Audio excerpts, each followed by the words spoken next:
Well, I think that's an extraordinary question. If feelings are not primary, if they don't come first, if I don't start with feelings, what do I start with? I think if we look at the whole 20th century approach and method to acting, we see that how we create feelings, how we create emotions, was the major question that actors had. And that was an element certainly within the Stanislavski work, that you started with your own feelings, your own memory of past experiences and past emotions and past feelings. With the Chekhov work, it's completely different. You don't start with feelings. The feelings are secondary. They're like children. You have to do something, then they come and play. If you try and force children to play, they will not play. And it's the same with feelings. So how do we bring about feelings?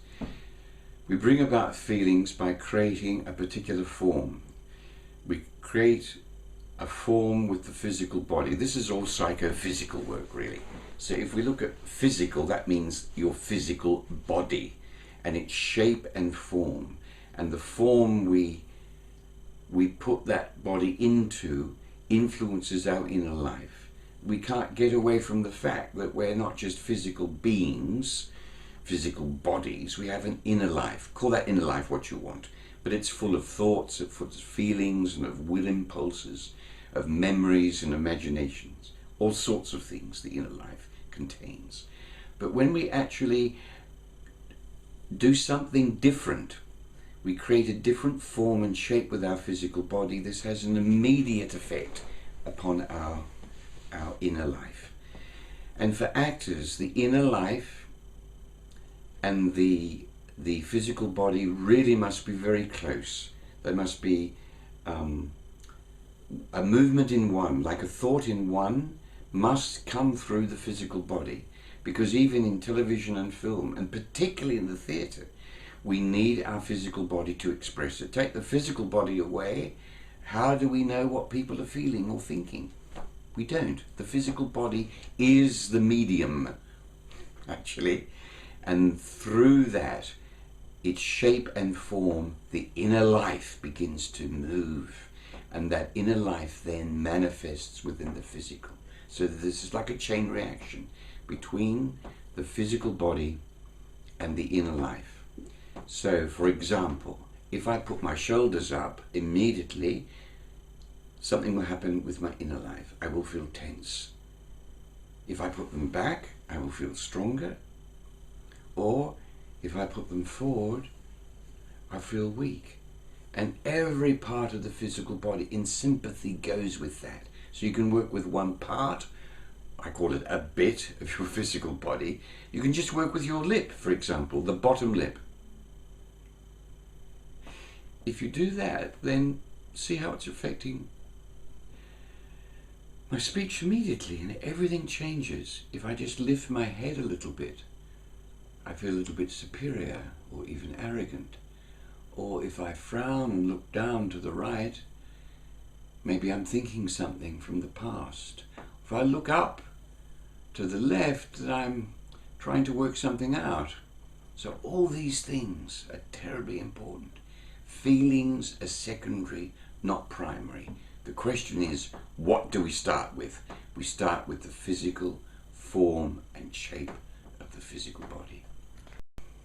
You know, there can be different blocks within the physical body, and they can get in the way of getting the inner life moving and getting the inner life to come through. If there are blocks in a particular aspect of the physical body, then the inner life is not going to come through. It's going to be resisted and hindered. So the work on the physical body shouldn't really be just physical exercises. They're exercises which allow it to be flexible, to be able to really show what's going on in our inner life. The physical training that Chekhov talked about, actually he didn't call it physical training. He really talked about a particular approach a new movement for actors. The training for actors, as I've mentioned before, is movement training. We either do yoga today, before it was dance, and sword fencing also helps. All sorts of different, now the whole Eastern sort of movement has come into it, like Kwon-Do or whatever one calls these Eastern sort of martial arts principles. But of course the physical body is not just alone, it works in space, and the space you're moving in all the time, and so the four spatial exercises to get the body flexible and empowered are those exercises which he calls molding, floating, flying and radiating. I call them molding, sculpting the space, using the air as a medium, like a sculptor would use clay, that you sculpt it and shape it and form it, and that has an immediate effect upon your inner life. And it also enlivens the muscles, every particular part, every muscle in your body, not just one particular muscle, as if you're in the gym doing this sort of work, flexing different biceps and so on, but that you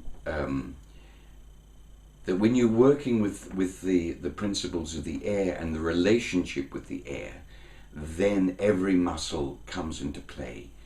The other one is what he calls floating. I call that supporting. The air supports you. The next one is called flying, which I called impulse, because the air then gives you the impulse to move from the outside. It makes you move. You completely surrender to it, and you're completely free. I think that's why he calls it flying, because there's no restrictions, actually. Just like a bird will fly. The bird will float on the currents of the air. Just watch them. The next one, of course, is radiating, where you actually use the air as a medium to carry your message, and this affects the physical body immediately as well. So those exercises are physical exercises, so that the body then becomes awake and vibrant and ready to take the form of the movement of the inner life, because there's a movement in the physical world. Your physical body just will simply respond to that, and there's a movement with your inner life as well, and the two must come together. Yes, I think that these principles are there all the time, and as artists we just take them and use them in a very imaginative and very spatial way.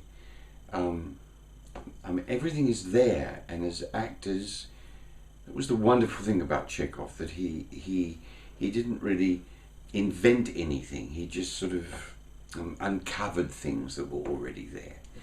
So I think the impulses, you can find an impulse, for example, if the weather's hot, you'll go, oh God, it's hot. That's an impulse from the outside. The impulse from the inside as well can be like suddenly remembering someone's name, or remembering that you've forgotten to do something in the moment. You go, oh my God, I've forgotten to do that. That's an impulse, but that comes from the inner life. So the impulses can be from the inside and or from the outside as well.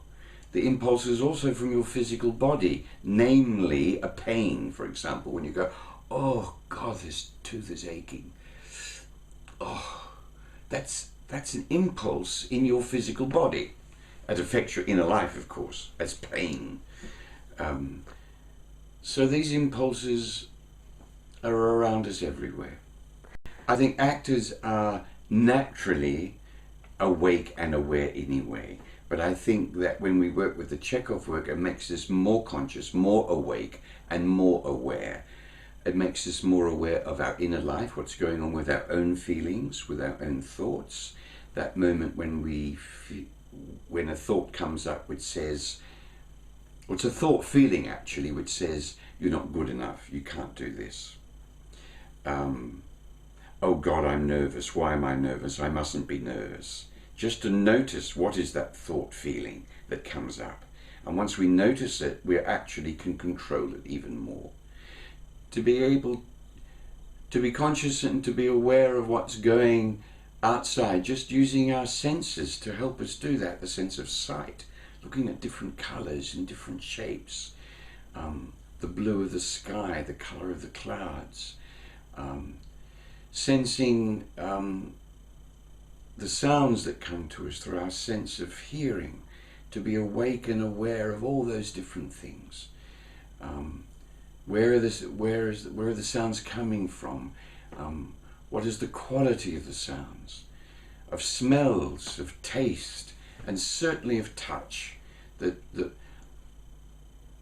touch of the air against you, the touch of a piece of velvet material will awaken the inner life. And from this everyday consciousness and awareness that you build up, it will directly have an impact into bringing more awareness and flexibility into your inner life.